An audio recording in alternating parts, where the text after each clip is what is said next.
Greetings and a warm welcome to each one of you to this worship service, and also as we meditate upon the word. A theme that I have chosen for our meditation is the eyes of your heart may be enlightened. The eyes of your heart may be enlightened. మీ మనోనేత్రములు తెరవబడాలని నా యొక్క ప్రార్థన. మన హృదయ మనోనేత్రములు తెరవబడాలని నా యొక్క ప్రార్థన. ఈ అంశం పరిశుద్ధులైన పౌలు ఎఫెసీలకు రాసిన పత్రిక మొదటి అధ్యాయంలో మనం చదవగా విని ఉన్నాం. We have read from St. Paul's letter to Ephesians chapter 1, where we see Paul is praying for this community of believers who are in the Ephesians city, worshiping the Lord, united together as body of Christ, and they were encouraged by the prayer of St. Paul. Today we are observing also All Saints Day, and November 2nd is observed as All Souls Day. It is a day to remember all the saints who have sacrificed their life, who have shed their blood for the proclamation of the gospel. Today and tomorrow we are going to observe as All Souls Day, remembering all the departed souls among us who left behind a legacy for us to cherish and also to inherit those good values and give thanks to God for the soul which is in the presence of God to rest in peace. So I have also invited all the members in the chat to give your dear ones who have passed away in this year or previous years, so that as church we will all pray for them. We will remember them in our prayers and glorify God, so that God would continue to give peace in his presence. And today also we have entered into a penultimate month of this year to 2020, that is November. So almost 10 months have passed away, and November month is a month which always reminds us to give thanks to God. It's a season to prepare ourselves. It is a season of harvesting the crops. It is a season to bring forth the best into the presence of God.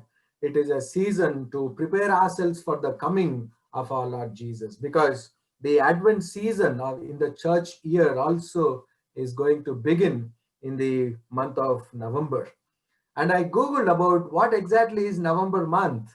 And in the Roman calendar, this was the 9th month. And in the Gregorian and in the Julian calendar, this happens to be the 11th month. And November month also is observed as men preparing the meal for the family, because whole year the women will be struggling in the kitchen, and November is a month where all the men with good spirit and good heart will be cooking for the family members. What a great joy it is. Nice to listen and feel about what exactly is going to come for us during this month. And as we move forward with our focus on the theme, the eyes of your heart may be enlightened, this is a prayer which St. Paul is doing to this particular community in Ephesus. Paul had a great admiration for all the believers in Ephesian church, because they were leading an exemplary life. The church in which the Ephesian city is surrounded with all the paganism. They were having every possibility of influence of different religion, their culture, and their practices. And on the other hand, within the church, there were so many heretical teachings, the teachings which were distorting the very faith and the very foundations of the church. And on the other hand, the Jewish converts were trying to impose their own Judaism traditions into the life of the church. In the midst of all these conflicts, in the midst of all these disparities which were surrounding the growth of the church, the Ephesian church was growing in the love of Christ. And that is the reason in book of Revelation also, the 7 letters written by Jesus, one of the letters is written to Ephesian church. Jesus also wrote letters, and he was asking John at Patmos to write these letters to 7 churches in Asia Minor. Jesus Christ also had a special concern and he admires the faith of these believers who were in Ephesus city. Two things I would like to remind from this St. Paul's letter from Ephesians chapter 1 verses 11 to 23. ఎఫెసీయులకు రాసిన పత్రిక మొదటి అధ్యాయం 11 నుంచి 23 గల ప్రస్తావనలో రెండు ప్రాముఖ్యమైనటువంటి విషయాలు మనం ఈ దినం జ్ఞాపకం చేసుకుందాం. We are going to bring about two important things which St. Paul was writing to the members in Ephesus city. He was asking, called to praise of his glory. The church or the believers are called to praise of his glory. We are here to glorify God. And the second thing is, we are called to pray and remember all the believers.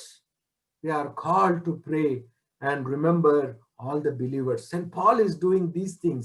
He planted the church. He was going around and encouraging the churches. And on the other hand, he keep on writing appreciation notes for all the believers in the Asian province or the Roman Empire, throughout the Roman Empire. And the first aspect, what we are going to see is, we are called to praise of his glory. We are the first to hope in Christ. This is what St. Paul says. ప్రప్రదంగా మనల్ని దేవుడు ఎంపిక చేసుకున్నాడు నిరీక్షణ కొరకు. The early church, the Ephesian church, was chosen to build their lives in hope of Jesus Christ. And these are the first believers or the first converts, I would say. So blessed church, very powerful church, where they were able to live in the midst of persecution, in the midst of famine, in the midst of poverty, in the midst of suffering. They were devoting themselves to God. If we compare our own lives in the modern context with the churches which were existing during the first century, we are far better off. We have a lot of freedom. We have a lot of economic security. We have a lot of health security. So many advantages are there around us. But in the early church, they were living for their day-to-day sustenance. In the midst of those uncertainties, they were remaining faithful to God. They were remaining faithful to God. A church is called to glorify God. How are we glorifying God? How are we glorifying God? Are we really faithful to him? In book of Exodus, నిర్గమకాండం 32వ అధ్యాయంలో గమనించినట్లయితే, in book of Exodus chapter 32, there we see an incident where the community of Israel have gathered to glorify God, but on the wrong pretext. They have gathered and they are worshiping God by keeping an image, a golden image. They were not really glorifying God. They were trying to go away from the real God's worship. And here we are going to see that in book of Exodus chapter 32, the people of Israel have gone to Aaron. They were telling, where is Moses? We don't see Moses. Can you give us some gods so that they are going to lead us to the promised land? Look at the ways in which people responding or asking for gods. The memory is so short. They forgot what God has done in their life. They have witnessed how mightily God has delivered them from the bondage of slavery. They have witnessed how God has protected them in the midst of those plagues. They have seen mighty power of God crossing the Red Sea. When Moses has gone to spend time in the presence of God, they felt Moses is nowhere. In Telugu it says, మమ్మల్ని నడిపించినటువంటి మోషే ఏమాయనో మాకు తెలియదు. How beautifully they are saying, we don't know. We don't know where Moses has gone. And we want a God. They were not praying, but they were asking Aaron what Aaron does. He says, give all your earrings, give all your ornaments, golden ornaments. I am going to make you a God. The moment Moses is delayed to come down, people have gone astray. We live in a context where we are very close to the coming of our Lord Jesus. And if this coming is delayed, Are we really strict enough following all the principles and the values of the kingdom of God? Or are we trying to go astray and make gods for ourselves? The community of Israel, the slave community who were, whatever the gold they were carrying, they gave for a wrong purpose. They are worshipping a calf. Worship of calf is not only the modern context where Hindutva forces talk about these things. The worship of cow or the oxen was there in the Canaanite cultures. And when those people of Israel were influenced with the Canaanite cultures, they started to make a golden calf. And in that imagery, they were gathering in the name of Lord Yahweh. They were celebrating a festival for Yahweh, keeping a golden calf imagery and saying that this is the one which has delivered us. And this is the God who is going to lead us to the promised land. You know, we need to be faithful. The community of Israel, the moment a spiritual leader who was leading them was away spending time in the presence of God, they immediately gone astray. In our day-to-day life, if our spiritual leaders are not present in our midst, where do we go? What would be our priorities? How are we spending time? How are we glorifying God? We are here to glorify God. We are here to praise His holy name. And in Matthew chapter 24, verses 36 to 39, there Jesus Christ is saying, no one knows about the day or hour, not even the angels in heaven nor the Son, but only the Father, as it was in the days of Noah. So it will be at the coming of the Son of Man. For in the days before the flood, people were eating and drinking, marrying and giving in marriage, up to the day Noah entered the ark. They knew nothing about what would happen until the flood came and took them all away. This is how it will be at the coming of the Son of Man. We need to hold our peace. We need to have that patience in following God. There is no shortcut for salvation. There is no shortcut for forgiveness. You cannot bring any influence. You cannot buy salvation. You need to have that hope in the Lord. For that, you need to have a lot of patience. Look at Abraham's life. When God has called him, come follow me, he followed God. From place to place, he was wandering. He was a wealthy man without a proper home. If we are in United States for 2 or 3 years, immediately we plan for building a house, isn't it? If we do not have our own house, we'll become restless. Every month paying rent, paying rent. Look at Abraham. He was investing in the kingdom of God. He was a wealthy man, but he was hoping in the Lord. He was always preparing himself to follow the Lord. He never wants to confine to one particular place. He was always prepared. And Jesus Christ is giving a hint when disciples have asked him, Lord, how is that day is going to be so that we can prepare well? And Jesus told them, no one knows. The angels doesn't know. Son of Man doesn't know. Only Father knows about that hour and that day. That means you need to be prepared in a given situation. In a given context, you need to be always alert about the coming of our Lord Jesus. You need to be prepared. No one knows. During the time of Noah, Noah was taking a longer time to build the ark. People were not at all concentrating what Noah is doing. They were minding their day-to-day routine. They were involved in their own cultural milieu. They were so much so influenced with the worldly thing, saying that, they were drinking and marrying and eating, and they were living their own worldly life. But on the other hand, Noah only was preparing for the coming of the new creation. These are the days in which our faith will be tested. These are the days in which we need to be prepared and prepare our families for the new creation order. The whole creation is reminding us in many ways. Across the globe, the weather or temperatures are not routine, are not normal. Things are changing, unpredictable things are happening through the natural catastrophes. There was earthquake recently during the last week in Greece and Turkey. There were floods and hurricanes in United States in some parts. In some places, pandemic is consuming people. Floods in Hyderabad, which is never heard of before. Unusual things are happening. These are the reminders for us to be careful. You are accountable for your life.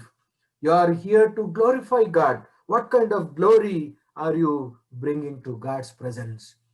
What kind of glory are you radiating to people around you?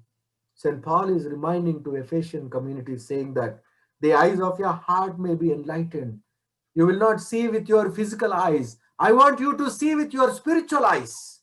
I want every one of you to be spirit-filled so that you would see and experience and perceive the spiritual in-depthness of every community members among us. And St. Paul further he says, one need to worship the Lord, not the materialistic things. One is you need to be faithful to him and you need to worship the Lord. In book of Exodus, chapter 32, verse 3, so all the people took off their earrings and brought them to Aaron, the golden calf. And so all the people took off their earrings and brought to Aaron. For what? For a wrong cause. It is very hard to raise funds for a good cause, isn't it? We need reminders. People have to time and again ask us, hey, what happened? You gave your commitment. What happened? When are you going to give? We have so many excuses to support a good cause. But for the wrong cause, you do not need any evidence. To spread a wrong thing, to spread rumor, you do not need any much time. It doesn't take any time. To spread bad is very easy. To spread good, it takes time. After coming of Jesus Christ into the world, it took about 2000 years to carry the gospel across the globe. And still there are so many places where people do not have a proper understanding how to worship the Lord. People do not know how to worship the Lord. People do not know how to testify to the Lord. Here, the community of Israel, they have seen so many wonders and immediately they forgot. They want to create a God where God who would be at their disposal.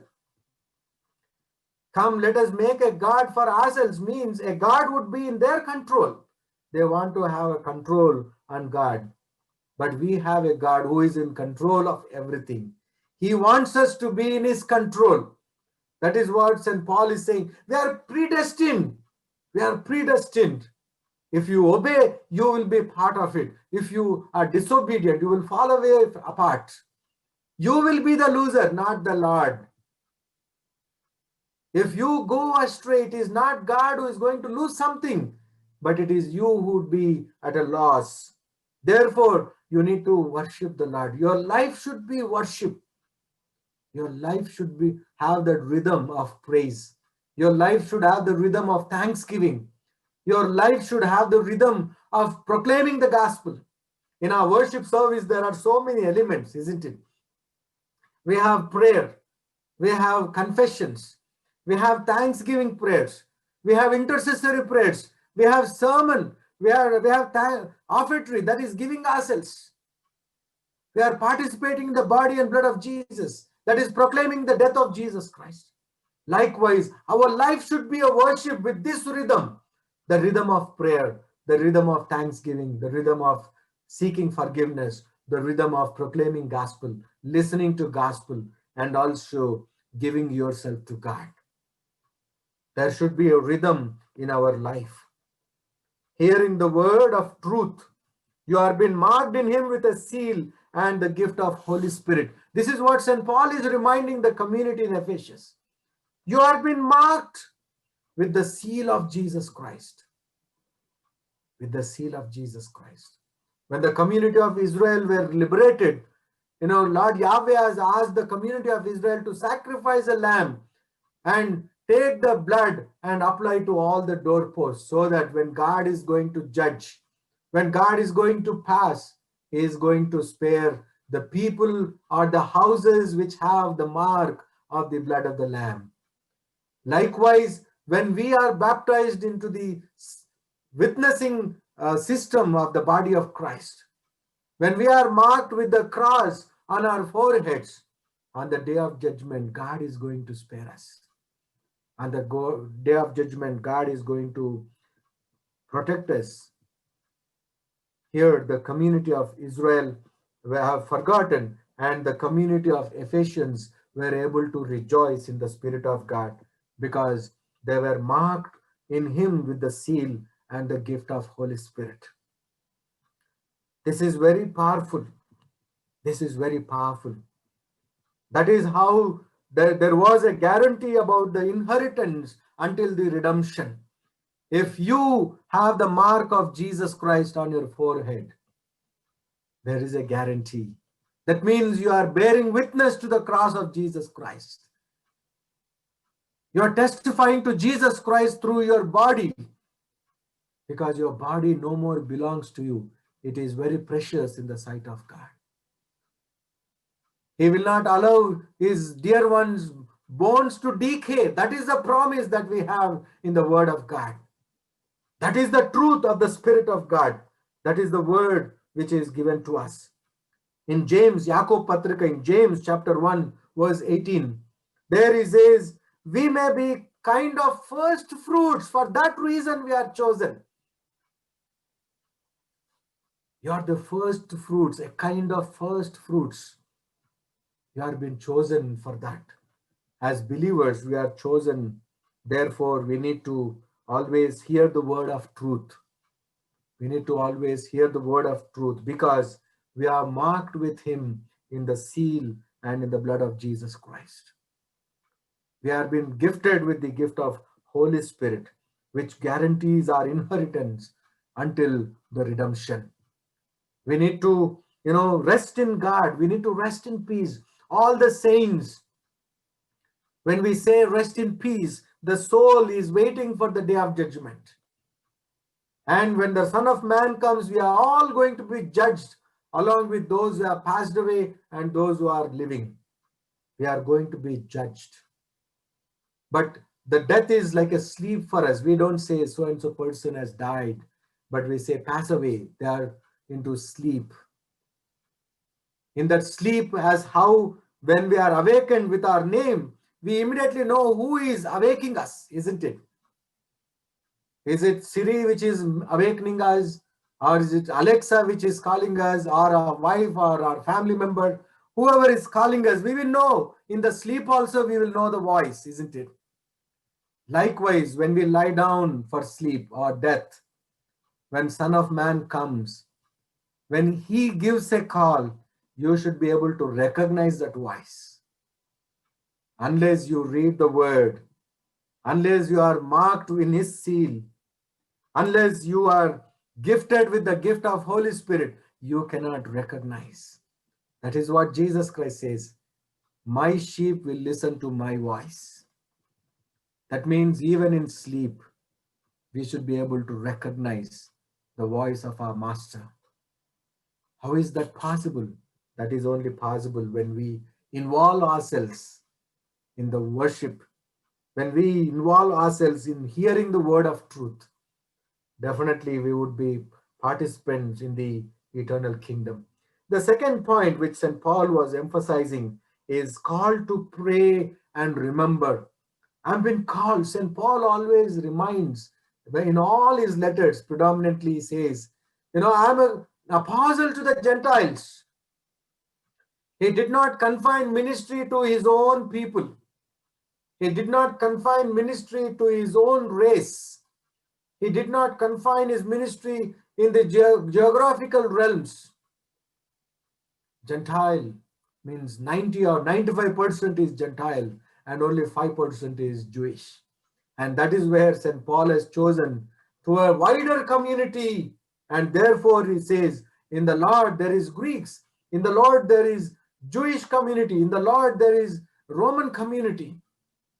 In the Lord there is women, in the Lord there is men, in the Lord there are children. Everyone is part of God's kingdom. And St. Paul says, I'm an apostle to serve you. I'm an apostle to pray for you. I'm an apostle to remember all the things that you are doing. Wherever he goes, he was able to listen to their testimonies. He was able to listen to all the witnesses that they were testifying in their day-to-day life. If someone comes, what kind of witness can they bear on behalf of us? If someone speaks to us, what kind of testimony they can give about us? But here St. Paul is giving a testimony about the Ephesian community believers. He says, God to give you the spirit of wisdom and revelation to know him better. He is asking and is praying and is remembering in his prayers that, God should give the spirit of wisdom. We need to pray for our church. We need to pray for all the families. I really praise God for all of you that we are able to pray every day noon for each family in daytime. We are able to remember one another. We have been reminded constantly to pray for others, to pray for others. And St. Paul is saying that I would like to pray for the spirit of wisdom and revelation to know him better. In book of Isaiah, what God has prophesied, prophetic book of Isaiah, chapter 46, verse 10. యెషయా గ్రంథం 46వ అధ్యాయం 10వ వచనం. I make known the end from the beginning, from ancient times. What is still to come, I say, my purpose will stand, and I will do all that I please. I will do that all I please. It is not that you and others what you please. No. We are expected to do what is asking us to do. We are here to please God. We are here to pray on behalf of God. We are here to remember the people in our prayers for the spirit of wisdom, so that we would know what is there from the beginning and what is going to happen in the end. The Spirit of God is going to give us the discerning wisdom, how to mend our lives, how to mold ourselves in our day-to-day spiritual exercises. And further he says, I have been called to pray and remember so that God would give you spiritual eyes. God would give you spiritual eyes. The naked eyes, what we see, there is always a danger that we may sometimes have lustful eyes. Sometimes our eyes may be greedy. Sometimes our eyes may be very cunning.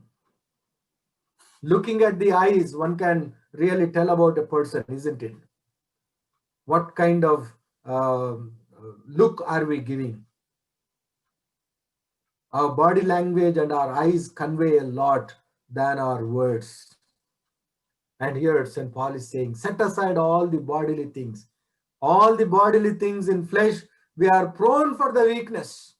But when you have spiritual eyes, you will be able to visualize the future kingdom, the future glory of God. Even if you fall away, it is not that you are falling, but you are crucifying Christ again and again. You are bringing a disgrace to God through your lustful eyes, through your greedy eyes. St. Paul is time and again reminding that I am praying for you, my dear brothers and sisters, so that you would have spiritual eyes.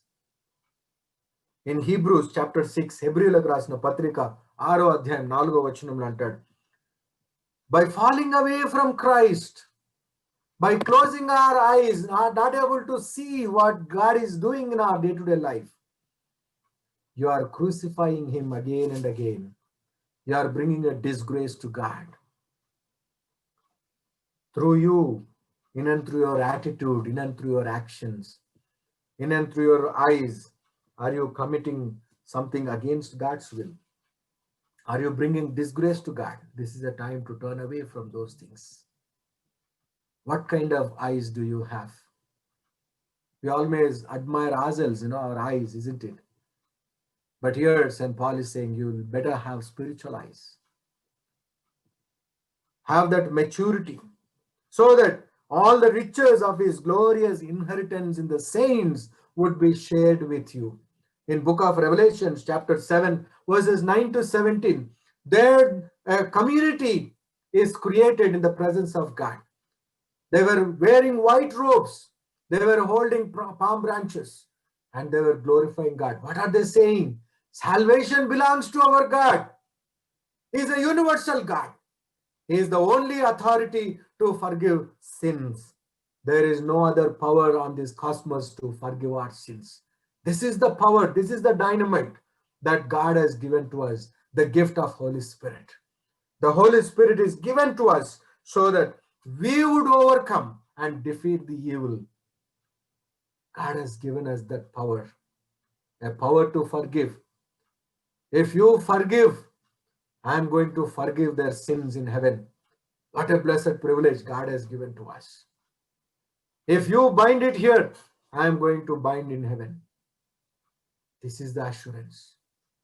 This is the promise to every believer. The riches of his glorious inheritance in saints is to proclaim forgiveness. We are here to proclaim forgiveness. In the presence of God, there is no room for tears. In the presence of God, there is no room for any hunger or thirst. All the time, you would be holding palm branches and glorifying God. You will not need any light from the solar system. You are above all these things. You are above all the cosmic powers. You are above all the earthly things. You are going to be part of those riches of that glorious inheritance with the saints, with the angels and archangels. What a blessed privilege that God has given to all of us. In order to be part of that, we need to pray and remember everyone. And furthermore, we see that St. Paul is reminding that we are all here as body of Christ to submit ourselves to the authority of Jesus. To submit ourselves to the authority of Jesus. Why? He has defeated death. He has defeated death. He has given us that resurrection power. And everything is under his feet. And he's been appointed to be the head over everything for the church. Jesus Christ is the Alpha and the Omega. He is the A and Z in English. Alpha and Omega are the first and last letters in the Greek alphabets. And that is what here we have been reminded. We need to submit to his authority. It is not like, we want Jesus to act according to our convenience. No. We need to act according to the convenience of Jesus. We always want to keep everything at our disposal. But when it comes to the relationship with God, where do we stand? Here, St. Paul is saying that no matter there may be some Greek philosophers here, no matter there may be some Roman authorities here, there may be people with a lot of influence, wisdom, and knowledge, but you are all called. I am praying for you so that you would submit to the authority of Jesus Christ. We are here to submit ourselves to the authority of Jesus Christ. What authority does Jesus have upon our lives? What percentage of life among 1 to 10? 1 is the high and 10 is the low. What percentage of authority Jesus have in your life? Is he having any authority on you? Are you obedient to his authority? Submitting to his authority means to proclaim his love. Submitting to his authority means to proclaim forgiveness. Submitting to his authority means to lead a sacrificial life. Can you sacrifice anything to God? What kind of sacrifice can you make? If God is giving us all the riches and our earthly things to live and survive, what is that you are striving hard for his kingdom to come down? In the prayer with Jesus Christ as taught us, we do pray, saying that, let your kingdom come. Let your kingdom come.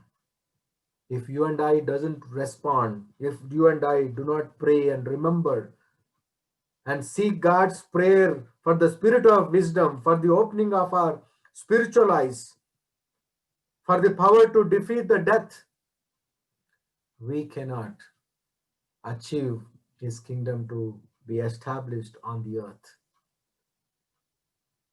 What kind of kingdom perception do you have? What kind of kingdom are you anticipating? What kind of authority are you uh, doing your day to day things? What authority Jesus has upon each one of us? Is he having any authority?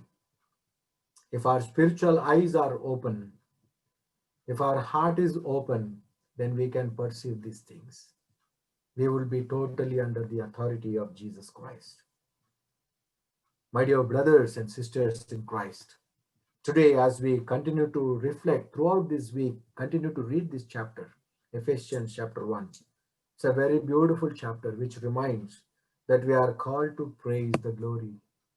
We are called to pray and remember so that we would totally submit and surrender to God's authority and be effective instruments in his hands and have a place to join with angels and archangels and with saints and with all our dear ones holding the palm branches, glorifying God, that everything belongs to God. Glory and honor belongs to God. Salvation belongs to our Lord. Salvation is only by the name of Jesus. There is no other name can redeem us because he paid a price on behalf of us. He sacrificed his life. He left the heavenly glory and he comes down so that we would enter into eternal home. He has given us that authority, he has given us that power, provided when our spiritual eyes are open, when we are enlightened, it is possible for us. May the Lord bless us and guide us throughout these days and especially this month, where we would prepare ourselves for the coming of our Lord Jesus and equip ourselves with his word in the power of truth and wisdom so that his revelation would be revealed to each one of us to be effective instruments in his hands. In the name of the Father and of the Son and of the Holy Spirit. Amen.